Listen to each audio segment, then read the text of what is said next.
Hello guys, here is Achal Rajvanshi. Welcome to our YouTube channel commerce solution. आज हम अपनी पहली class start करेंगे कॉमर्स इकोनॉमिक्स के ऊपर, और ये आज हमारी 11th की पहली क्लास है, तो मैं आपको ज़्यादा डिस्टर्ब नहीं करूँगा। मैं आपको बस इकोनॉमिक्स के बारे में समझाऊँगा, होती क्या है इकोनॉमिक्स, क्यों पढ़नी चाहिए, मतलब क्या है इकोनॉमिक्स का, सिर्फ ये डिस्कस करेंगे।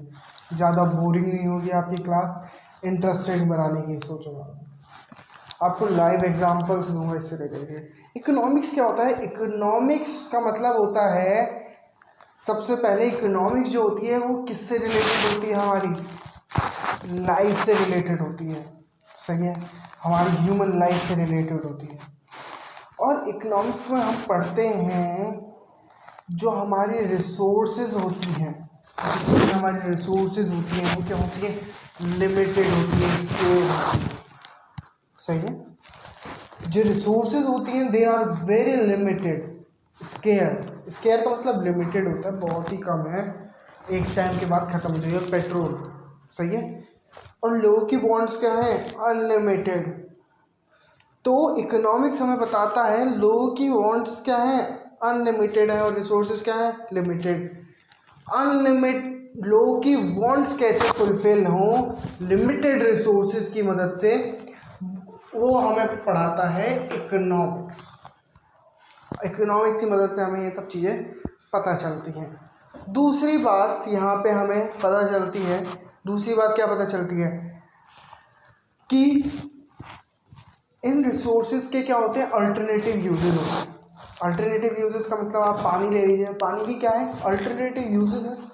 अल्टरनेटिव यूजेस का मतलब पानी है, पानी से ही आप कपड़े धोते हैं, पानी से ही आप साफ सफाई करते हैं, अल्टरनेटिव यूजेस हैं। तो फ्रेश वाटर क्या है? लिमिटेड है। फ्रेश वाटर हमारे पास लिमिटेड है, बट इसके अल्टरनेटिव यूजेस होने के कारण हम लोगों की रिक्वायरमेंट फुलफिल नहीं कर पाते। जो रिक्वायरमेंट फुलफिल होती है वो किसकी मदद से होती है? Only because of economics. Economics की मदद से हम प्रॉब्लम सॉल्व करने में बहुत ही ज़्यादा हेल्पफुल हो पाते हैं। सही है। अगर एक गरीब आदमी को ले, एक रिचर्स, दोनों आदमियों के साथ एक प्रॉब्लम रहती है, अमीर और गरीब के साथ एक हमेशा एक प्रॉब्लम रहती है।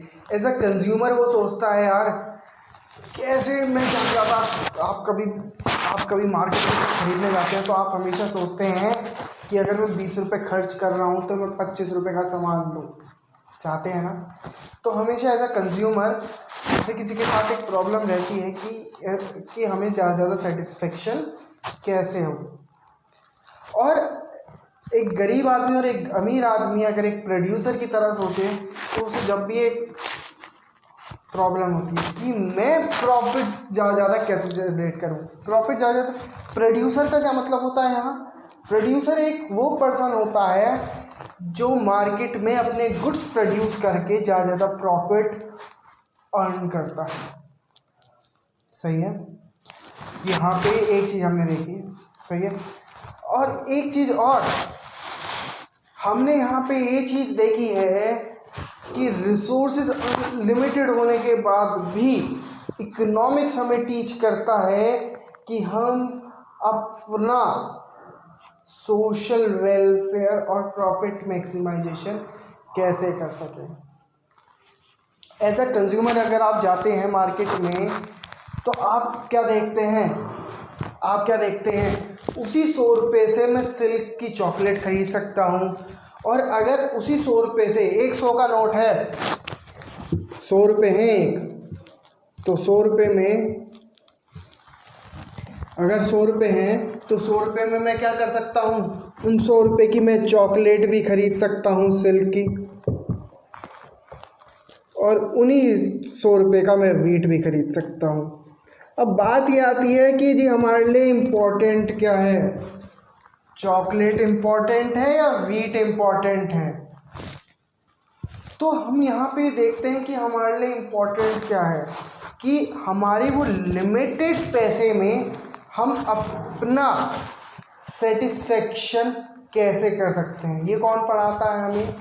इकोनॉमिक्स पढ़ाती है कि हमारे पास एक लिमिटेड इनकम है और लिमिटेड इनकम में हम अपना ज़्यादा से ज़्यादा हम अपने आप को सेटिस्फेक्शन ज़्यादा कैसे पहुंचा सकते हैं, वो कौन पढ़ाता है हमें? इकोनॉमिक्स टीच करती है कि लिमिटेड इनकम है, उस लिमिटेड इनकम में हम अपना सेटिस्फेक्शन लेवल कैसे इंक्रीज कर सकते हैं, ये सब हमें कौन पढ़ाता है? कौन पढ़ाता है हमें? इकोनॉमिक्स पढ़ाती है।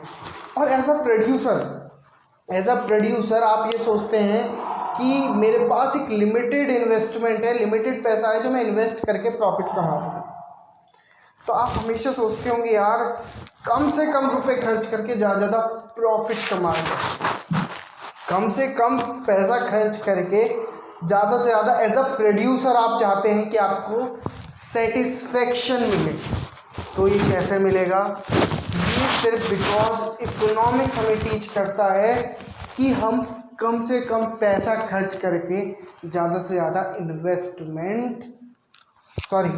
इन्वेस्टमेंट करके ज़्यादा प्रॉफिट अर्न कर सकें। ये हमें कौन बताता है? इकोनॉमिक्स बताती है। तो हमने यहाँ पे छोटी सी चीज़ें देखी। इकोनॉमिक्स एक सोशल साइंस है, इकोनॉमिक्स एक सोशल साइंस है जो हमें बताता है कि लिमिटेड रिसोर्सेज की मदद से, लिमिटेड रिसोर्सेज जो हैं जिनके अल्टरनेटिव रिसोर्सेज हैं, तो हम लोगों की जो वांट्स हैं, लोगों की जो इच्छाएं हैं, वो कैसे फुलफिल कर सकते हैं। एक सोशल साइंस है जो हमें बताता है कि हम लोगों की वांट्स कैसे फुलफिल कर सकें। कौन बताता है हमें? इकोनॉमिक्स टीच करता है। सही है। इसके दो पार्ट्स होते हैं, micro economics and macro economics. ये आपकी दो बुक्स आएंगी, मैं आपको बताना चाहता हूँ, एक माइक्रो इकोनॉमिक्स है, एक मैक्रो इकोनॉमिक्स है। माइक्रो इकोनॉमिक्स आपकी 11th में आएगी और मैक्रो आपकी 12th में आएगी। तो माइक्रो इकोनॉमिक्स हम ये देखते हैं, जब भी माइक्रो इकोनॉमिक्स पढ़ते हैं तो माइक्रो इकोनॉमिक्स पढ़ते हुए एक चीज़ हमेशा ध्यान रखना, माइक्रो इकोनॉमिक्स में हमेशा स्टडी किसकी होती है? किसी इंडिविजुअल पर्सन की होती है, या कोई इंडिविजुअल इंडस्ट्री हो सकती है, इंडिविजुअल फर्म हो सकता है। जब भी मैं किसी इंडिविजुअल की पढ़ाई करता हूँ, इंडिविजुअल पर्सन की पढ़ाई कर रहा हूँ, सपोज मैं सिर्फ प्रधानमंत्री मोदी की स्टडी कर रहा हूँ कि वो क्या खाते हैं, क्या पीते हैं, तो वो क्या हो गया? वो हो गया माइक्रो इकोनॉमिक्स। जब भी हम किसी इंडिविजुअल के लिए स्टडी करते हैं या इंडिविजुअल की बिहेवियर के लिए स्टडी करते हैं, वो क्या खरीदता है, उसकी नीड क्या है, तो वो है माइक्रो इकोनॉमिक्स। बट जब हम मैक्रो इकोनॉमिक्स पढ़ते हैं तो मैक्रो इकोनॉमिक्स में एक चीज़ ध्यान करने की, तो मैक्रो इकोनॉमिक्स में जब पढ़ते हैं तो हम क्या कर सोचते हैं कि हम पूरे एरिया को ले लें। सपोज मुझे क्या कर देखना है कि यूपी में सबसे ज़्यादा कमाई, यूपी में लोगों का बिहेवियर क्या है, वो सबसे ज़्यादा खरीदना क्या पसंद करते हैं। सही है। सबसे ज़्यादा पैसा किस चीज़ के ऊपर खर्च करते हैं। जब भी हम मैक्रो पढ़ते हैं तो हम एक चीज़ अपने दिमाग में लाते हैं, स्टडी एज अ होल। सही है, स्टडी एज अ होल हम दिमाग में डाल के ये चीज़ पढ़ते हैं। बस आपको आज के लिए इतना ही टॉपिक काफ़ी है। अगर कोई आपको समझ में ना आई हो तो आप मुझे कमेंट करके मुझसे पूछ सकते हैं। Thank you so